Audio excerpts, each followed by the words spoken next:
Immaginate questo meraviglioso caldo del prossimo comico, numero irriverente, prevalente, simpaticissimo, Andrea Di Giusti.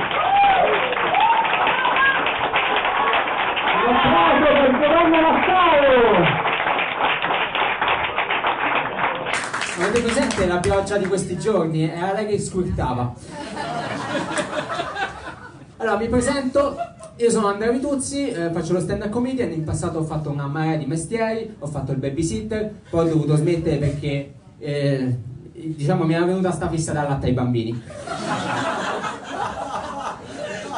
Non lo so, e a quanto pare il cazzo e le tette sono una cosa diversa. No.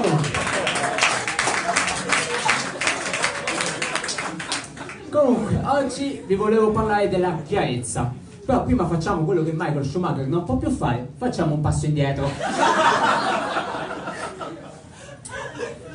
Allora, io penso che oggi viviamo in una società molto bigotta. Prendete per esempio le donne si scopano, sono ideate delle troie. Una cosa che per me è inconcepibile, cioè se mia figlia scopasse in giro a me andrebbe benissimo. Certo, un po' mi incazzerei, perché comunque mazza, tutti tranne me. Però alla fine che cazzo vuoi? Oh, ti faccio una coloscopia col cazzo, eh? Ok. Sta a ridere perché è contento. Alla fine però mi andrebbe comunque bene, perché secondo me la donna che la dà non è una troia, ma è una santa. E invece chi è che viene vista come santa in questo paese? Oh, Santa Madre Teresa di Calcutta. E questo perché? Perché lavava i piedi ai poveri. Tagli il culo! Lì te voglio vedere, capito? Quando, capito, slinguazzi le cappelle. Comunque. E se da una parte le donne non possono avere a che fare col sesso, dall'altra parte gli uomini non possono avere a che fare con la masturbazione. Una cosa che per me è inconcepibile, perché, cioè, se la masturbazione è una cosa così negativa, come mai in Toy Story 3, quando Andy ha 20 anni, i giocattoli lo guardano ancora con amore? Perché non è possibile, no? Che loro non abbiano visto determinate scene. Tipo lui così e loro così.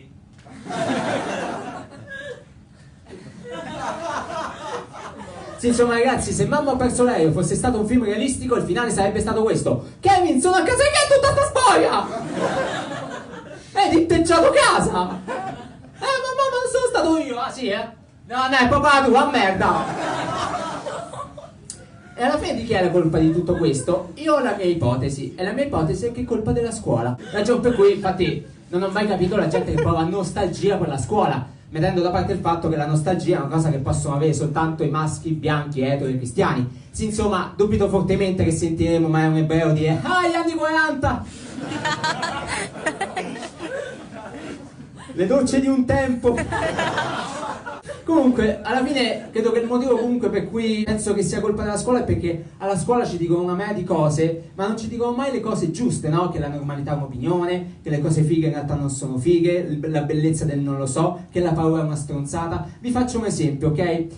Tu lo sai che sei molto bella? Mi piacerebbe molto uscire a cena con te, no? Mano nella mano, sborrarti in faccia. Cosa? Ok, perfetto. Ovviamente sia chiaro, ora, voi state ridendo, e perché state ridendo? Perché lo sapete che io sto scherzando. Tu lo sai che sto scherzando, giusto? Dai, dopo ti lavo i denti col cazzo. Però ecco, tenete conto che in passato una marea di comici là fuori mi hanno cagato il cazzo per questo tipo di approccio, per questo tipo di battute. E questo perché purtroppo molti hanno, diciamo, paura che questo tipo di battute, questo tipo di modo di fare possa, diciamo, dare una brutta immagine, no, della stand-up comedy. E io sapete che penso? Penso che se noi caghiamo il cazzo a una persona soltanto perché cerca di fare qualcosa di divertente, alla fine non possiamo poi dire di essere diversi dall'ISIS, no? Con questa ossessione che un po' disegna Maometto. Che poi tu pensa se Maometto fosse vissuto ai giorni nostri, no? A un certo punto fosse scomparso. Le indagini sarebbero andate tutte più o meno così. Salve, stiamo cercando un certo Maometto. Ok, può dirmi come è fatto? No. Capito? Cioè, non va bene. Quindi, quanti secondi ho? 30 secondi e li stai perdendo. Ah, ok. Allora, un paio di cose random. Soltanto io penso che la Franzoni abbia fatto bene? Dai, alla fine la Franzoni è un po' la nostra Mrs. Doubtfire, dai. Comunque, vabbè, un paio di cose random, ragazzi. Se vedete un bambino orfano, ditegli di prendere esempio dai genitori. Se vedete una donna incinta, spingetela per terra. Riconquistiamoci l'Etiopia. E come sono andato? Ho spaccato? Dai, figurati la fregna tua dopo.